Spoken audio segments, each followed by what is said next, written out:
Hi there guys, welcome back. This is Deepak Kumar, co-founder of tradeachievers.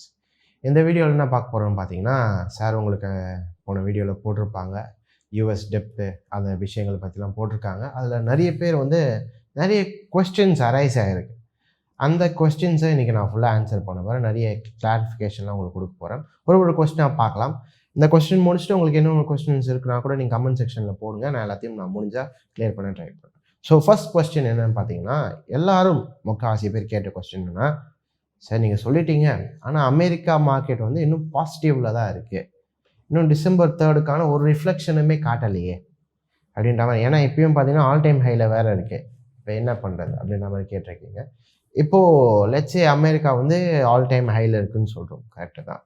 அது all time ஹைன்னு சொல்ல முடியாது. நம்ம அதை என்ன சொல்லுவோம்னா, டெக்னிக்கல் டேர்மில் இப்போ அது ஃபார்மாக இருக்கிறது பார்த்தீங்கன்னா ப்ரீவியஸ் ஹைன்னு தான் சொல்லுவோம். இன்னும் அது ஆல் டைம் ஹை கிடையாது.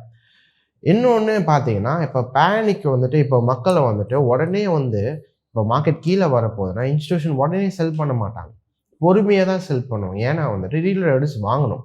அப்போ ரீட்டைல் ட்ரேடர்ஸ் வாங்கணும்னா அவங்களுக்கு எந்த பிரச்சனையுமே இல்லைன்னு சொன்னால் மட்டும்தான் ரீட்டைல் ட்ரேடர்ஸ் இன்வெஸ்ட்மெண்ட் பண்ண ஸ்டார்ட் பண்ணுவாங்க.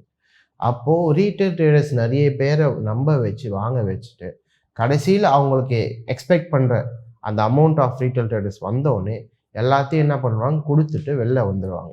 அதே மாதிரி நம்ம எக்ஸ்பெக்ட் பண்ணுறது எங்கன்னு பார்த்தீங்கன்னா December 3 கிட்ட தான் எக்ஸ்பெக்ட் பண்ணுறோம். இன்னும் ஒரு மாதம் இருக்குது. அதே 10 நாள் கழித்து வரலாம், இல்லை 15 நாள் கழித்து வரலாம், இன்றைக்கே வரணும்னு அவசியம் கிடையாது. என்ன பண்ணுவாங்கன்னா பொறுமையாக தான் பண்ணுவாங்க, ஒரே நாளில் கீழே கொண்டு வர மாட்டாங்க. ஏன்னா நீங்கள் ஒரு நல்ல மூமெண்ட் வந்துச்சு, ஒரே நாளில் எப்படி கீழே கொண்டு வராங்கன்னா எல்லாரும் உஷாராக ஆரம்பிச்சிருவாங்க. எல்லாரும் என்ன பண்ணிடுவாங்க, உஷாராக ஆரம்பிச்சிடுவாங்க. அந்த மாதிரி மார்க்கெட்டில் பண்ண மாட்டாங்க. எப்போதுமே ஒரு விஷயம் புரிஞ்சுக்கோங்க, பலூன் ஊதுறது சைலண்ட்டாக தான் ஊதுவாங்க, வெடிக்கும் போது தான் சவுண்டு வரும். இப்போ பலூன் ஊதிட்டு தான் இருக்காங்க, சைலண்ட்டாக இருக்குது, ஒன்றும் தெரியாது. அது வெடிக்கும் போது தான், அது பெரிய இதுவாக வரும்போது தான் ஒரு பேனிக்காகவும் நிறைய பேர் செல் பண்ண ஆரம்பிப்பாங்க.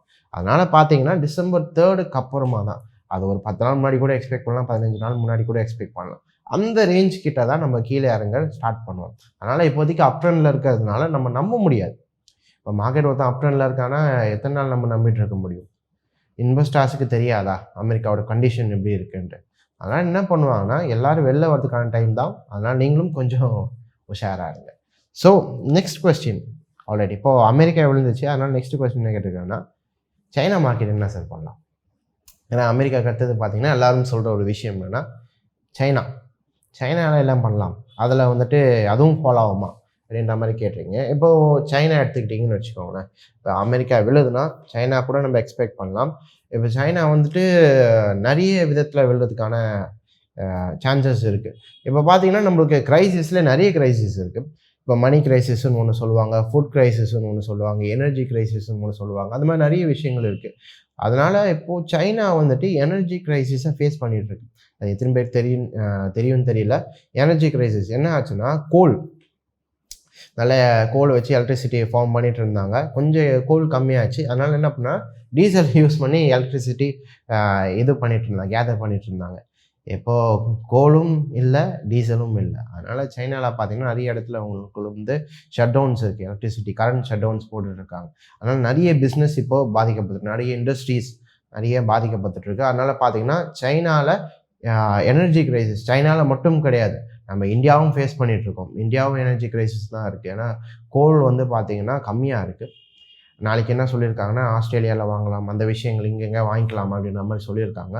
இப்போ அமெரிக்கன் டாலர் விழுந்துச்சுன்னா, இன்கேஸ் அமெரிக்கன் டாலரோட வேல்யூ விழுது, அப்படியே சொன்ன மாதிரி இன்வெஸ்டர்ஸ் எல்லாருமே அந்த December 3 அப்புறமா அவங்க கரன்சியை வெளில எடுக்கிறாங்க அப்படின்னா, அமெரிக்கா அது மேலே இன்வெஸ்ட் பண்ணி வச்சுருக்காங்க, மார்க்கெட்டில் இன்வெஸ்ட் பண்ணி வச்சவங்களாம் வெளில எடுத்தாங்க, அமெரிக்காவோட வேல்யூ கொஞ்சம் கம்மியாகலாம். அப்படியே விழுந்துரும்னு அர்த்தம் கிடையாது, கொஞ்சம் கம்மியாகலாம். அப்போ கொஞ்சம் கம்மியாகுதுன்னா மற்ற கண்ட்ரீஸ் கூட என்ன பண்ணலாம்னா, ஓகே எனக்கு அமெரிக்கன் டாலர்ஸ் மேலே ஒரு நம்பிக்கைத்தன்மை இழக்கலாம். நன்மைக்கு இப்போது க்ரூட் ஆயில் இருக்குதுன்னு வச்சுக்கோங்க. இப்போ நம்ம US டாலர் கொடுத்து தான் க்ரூட் ஆயில் வாங்கிட்டு இருக்கோம். நாளைக்கு அதோட வேல்யூ கம்மியாக இருக்கனால கொஞ்சம் நம்பிக்கைத்தன்மை இழக்கிறதுக்கான சான்சஸ் இருக்குது.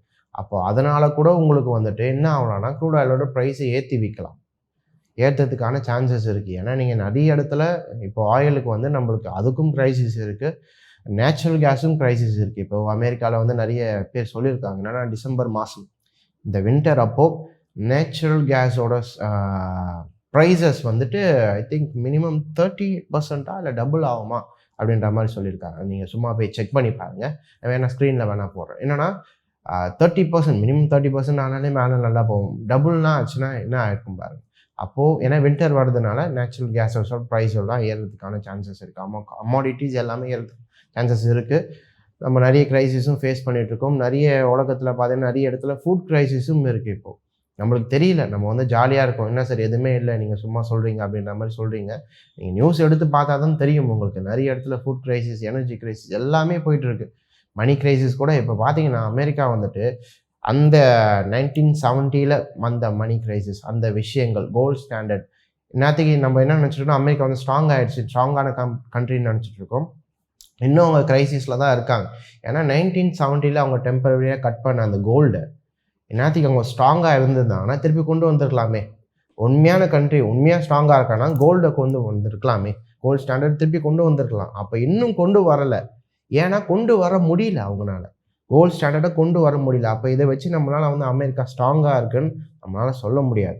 அதனால் வந்து என்ன பண்ணாதீங்கன்னா பாருங்கள், பல விஷயங்கள் ரிசர்ச் பண்ணி பார்த்தா தான் தெரியும். சும்மா வந்துட்டு நம்ம அவங்க சொல்கிறாங்க இவங்க சொல்கிறாங்க, நான் பார்க்குறேன் அமெரிக்கா நல்லா இருக்குது, நல்லா ஜாலியாக இருக்காங்க, நல்லா சாப்பிட்றாங்க, அந்த விஷயங்கள் இல்லை. உள்ளே நீங்கள் ரிசர்ச் பண்ணி பார்த்தா தான் நிறைய கிரைசிஸில் நம்ம அடி வாங்கிட்டு இருக்கோம். ஆனால் உஷாராக இருக்குது, நல்லது. சைனா மார்க்கெட்டும் கிரைசிஸில் இருக்குது, இந்தியன் மார்க்கெட்டும் எனர்ஜி கிரைசிஸில் இருக்காங்க. அமெரிக்காவும் கிரைசிஸில் 1970 இந்த கிரைசிஸில் என்ன பண்ணிட்டாங்கன்னா கொஞ்சம் டெவலப் ஆகிட்டாங்க, அதுலேருந்து வந்துட்டாங்கன்னு சொல்ல முடியாது. அந்த கிரைசிஸ்லேயே தான் இருக்காங்க, கொஞ்சம் மூடி மறைச்சிட்டு இருக்காங்க. இப்போ 2 விஷயங்கள் இருக்குது. என்னென்னா ஒரு புண்ணு இருக்குதுன்னு வச்சுக்கோங்க, புண்ணு ஆயிடுச்சுன்னா அதை பேண்டேட் போட்டு மறைக்கிறது ஒரு விஷயம், அது முழுசாக ஹீல் ஆகுன்றது ஒரு விஷயம். பேண்டேட் போட்டு நம்ம மறைச்சிட்டே இருக்கலாம். இப்போ அமெரிக்கா பண்ணது பேண்டேட் போட்டு மறைச்சிட்டு இருக்கிறது தான். முழுசாக ஹீல் ஆகிடுச்சா, இன்னும் ஹீல் ஆகலை. கோல்டு ஸ்டாண்டர்ட் திருப்பி கொண்டு வந்தாங்களா, வரலை. அதனால கொஞ்சம் கம்மியாக தான் இருக்குது. அதில் கொஞ்சம் உஷாராக இருங்க. நெக்ஸ்ட்டு பார்த்தீங்கன்னா எல்லோரும் கேட்குற விஷயங்கள் வந்து, சார் மியூச்சுவல் ஃபண்ட்ஸில் இன்வெஸ்ட்மெண்ட் பண்ணலாமா இல்லை எடுத்துடலாமா அப்படின்ற மாதிரி கேட்குறாங்க. அதுக்கான ஆன்சர்ஸ் நம்மளால் கொடுக்க முடியாது. உங்களோட பர்சனல் தான். ஏன்னா நாங்கள் என்ன சொல்கிறோன்னா, நாங்கள் எக்ஸ்பெக்ட் பண்ணுறது.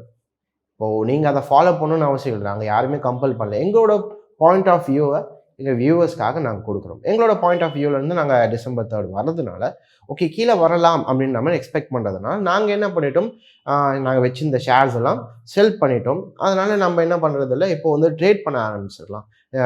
கால் ஆப்ஷன், புட் ஆப்ஷன், அந்த மாதிரி கீழே வரப்போதுன்னா புட் ஆப்ஷன் வாங்கி வச்சுக்கலாம், ஃபியூச்சர் செல் பண்ணிக்கலாம், அந்த மாதிரி விஷயங்களை பண்ணிக்கலாம். தவிர ஷேர்ஸுன்றது கொஞ்சம் வேண்டாம். எங்களுக்கு பொறுத்த வரைக்கும் எங்களோட வியூ வந்து கொஞ்சம் வேண்டாம். அதே மாதிரி ஷேர்ஸ் எல்லாமே கீழே வரணும்னு அர்த்தம் கிடையாது. இப்போது என்ன தான் ஒரு கரெக்ஷன், அதுமாதிரி ஷேர் வந்து இதை கரெக்ஷன் தான் சொல்லியிருக்காங்க. இந்த கரெக்ஷன் வருதுன்னா எல்லா ஸ்டாக்ஸும் கீழே வரணும்னு அவசியம் கிடையாது. சர்டன் ஸ்டாக்ஸ் கொஞ்சம் மேலே போக தான் செய்யும். ஃபார்மா செக்டார் மேலே போகலாம், அக்ரிகல்ச்சர் செக்டார் மேலே போகலாம். அப்போ அதுக்கேற்ற ஸ்டாக்ஸ்லாம் நீங்கள் வேணும்னா வாங்கி வச்சுக்கலாம். ஆனால் நாங்கள் என்ன பண்ணிட்டோம், சரி எதுக்கு அப்படின்றதுக்காக மொத்தமாக க்ளோஸ் பண்ணிட்டோம். இப்போ முக்கால்வாசி செல் சைடு இருக்கிறது நல்லது.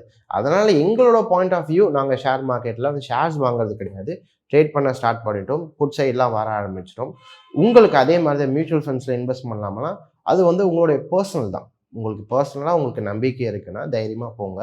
இல்லை வேண்டாம், ஷேர் சொல்கிறாங்க கரெக்ஷன் வரப்போகுது, இல்லை வேண்டாம், எதுக்கு ரிஸ்க் எடுக்கணும், அந்த கரெக்ஷன் வந்துட்ட பிறகு இன்வெஸ்ட் பண்ணிக்கிறேன் அப்படி சொன்னாலும் பண்ணிக்கலாம். அது உங்கள் பர்சனல் இது தான், அதில் நான் எதுவும் தலையிட முடியாது.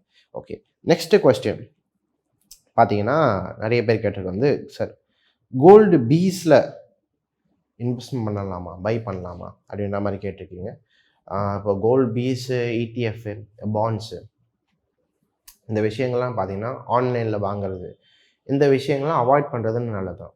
ஏன்னா ஆன்லைனில் வாங்கி வச்சு என்ன யூஸ் இருக்குது. இன்கேஸ் நான் சும்மா சொல்லணும்னா, அமெரிக்கா வந்துட்டு விழுந்துச்சு, அமெரிக்கா வந்து கொஞ்சம் கிராஷ் கிடையாது, நம்ம எக்ஸ்பெக்ட் பண்ணுறது கரெக்ஷன் வருது அப்படின்னா, அந்த இன்கேஸ் வந்து சில்லி லிமிட்டில் ஏற்றணும்னா 60 லட்சம் பேருக்கு வேலை போகும்னு சொல்லியிருக்காங்க. ரிப்போர்ட் வந்து இந்த மாதிரி வந்திருக்கு. அமெரிக்காவில் இந்த மாதிரி சீலிங் லிமிட் ஏற்றணும்னா 60 லட்சம் பேருக்கு வேலை போகலாம் அப்படின்ற மாதிரி சொல்லியிருக்காங்க. இன்கேஸ் வேலை போச்சுன்னா என்ன பண்ணுவாங்க, அவங்களுக்கு வேலை போச்சுன்னா அந்த 60 லட்சம் பேர் வாங்கியிருக்க கடனை எப்படி ரீபே பண்ணுவாங்க? அப்போது ஃபஸ்ட்டு வேலை போகும் மக்களுக்கு, அதனால் பேங்க் செக்டார் கூட அடி வாங்கலாம். அதனால் பார்த்தீங்கன்னா நம்ம எல்லாத்துலேயும் ஆன்லைனில் வச்சுருக்கிறதுன்றது கொஞ்சம் சூப்பரான டெசிஷன், வைஸ் டெசிஷன் என்னால் சொல்ல முடியாது. இன்கேஸ் பேங்க் அடி வாங்குது, பேங்க்கு இப்போ நம்ம முன்னாடியே சொன்ன மாதிரி கஷ்டம் தான் எதிர்பார்க்குறோம். இன்கேஸ் அடி வாங்கிச்சுன்னா எதுவுமே நம்ம வராதுன்னு சொல்ல முடியாதுல்ல. வந்துச்சுன்னா பேங்க்கில் போய் நம்ம காசு எடுக்க ட்ரை பண்ணுறோம். அது என்ன சொல்லுவாங்கன்னா, என்கிட்ட காசு இல்ல. ஒரு ரூ. 1000 எடுத்துக்கோங்க ஒரு நாளைக்கு. 2 நாளைக்கு ரூ. 2000 எடுத்துக்கோங்க. அந்த மாரி சொல்றாங்க. வராது, வராம இருந்தா நல்லது தான். வந்துச்சுன்னா, நான் எல்லாமே என்ன சொல்றேன்னா, வந்துச்சுன்னா என்ன பண்ணும்? அதுக்காக கையில வச்சுக்கிறதுல எப்போதுமே நல்லது. அதனால தான் நாங்க என்ன சொல்றோம், பிசிக்கல் கோல்ட் கையில வாங்கி வச்சுக்கோங்க. 1 கிராமோ, 2 கிராமோ கோல்டு வாங்கி வச்சுக்கோங்க. சில்வர் கையில வச்சுக்கோங்க. கையில வச்சுக்கிறது தான் எப்போதுமே நல்லது.